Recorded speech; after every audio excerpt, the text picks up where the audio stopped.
ব্রাজিলে ব্যাপক বৃষ্টি ও বন্যা, নিহতের সংখ্যা বেড়ে ৩৯।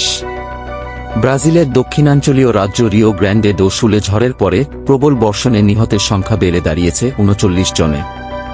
স্থানীয় কর্তৃপক্ষ গতকাল শুক্রবার ৩ মে এ খবর জানিয়েছে।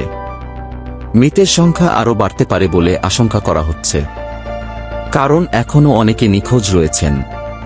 রিও গ্র্যান্ডে দো সুলের নাগরিক প্রতিরক্ষা কর্তৃপক্ষ জানিয়েছে এখন পর্যন্ত নিখোঁজ রয়েছেন ৬৮ জন। এছাড়া বাস্তুচ্যুত হয়েছে কমপক্ষে ২৪,০০০। ঝড়টি উরুগুয়ে এবং আর্জেন্টিনার সীমান্তবর্তী রাজ্যের ৪৯৭ শহরের অর্ধেকেরও বেশি অঞ্চলে প্রভাব ফেলেছে। রিও গ্র্যান্ডে দো সুলের গভর্নর এডুয়ার্ডো লেইতে সাংবাদিকদের বলেন, হতাহতের সংখ্যা পরিবর্তিত হতে পারে, কারণ আমরা আরও অনেক অঞ্চলে প্রবেশ করতে পারিনি এখনও। বেশ কয়েকটি শহরের রাস্তা পানিতে ডুবে গিয়ে নদীতে পরিণত হয়েছে। অনেক রাস্তা এবং সেতু ধ্বংস হয়ে গেছে। এছাড়া ছোট জলবিদ্যুৎ কেন্দ্রে ভূমিধস ঘটেছে এবং একটি বাঁধের আংশিক অংশ ভেঙে পড়েছে।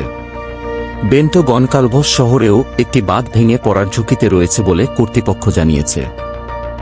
আশেপাশে বসবাসকারী লোকদের সরে যাওয়ার নির্দেশ দেওয়া হয়েছে। রিও গ্র্যান্ডে দো সুলের রাজধানী পোর্তো আলেগ্রেতে গুয়াইবা নদীর তীর ভেঙে বন্যা শুরু হয়েছে, ফলে শহরে প্রবেশের পথ বন্ধ হয়ে গেছে। স্থানীয় বিজ্ঞানীরা বলেছেন, জলবায়ু পরিবর্তনের কারণে এখন পরিস্থিতি দিন দিন খারাপ হচ্ছে।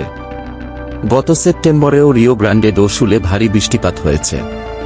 ঘূর্ণিঝড় বন্যার কারণে তখন ৫০ জনেরও বেশি লোকের মৃত্যু হয়। President Luiz Inacio Lula da Silva বৃহস্পতিবার ক্ষতিগ্রস্ত অঞ্চল পরিদর্শনে গিয়েছিলেন। লুলা শুক্রবার বলেছেন তার সরকার স্থানীয় উদ্ধার ও পুনর্গঠনের জন্য কাজ করছে।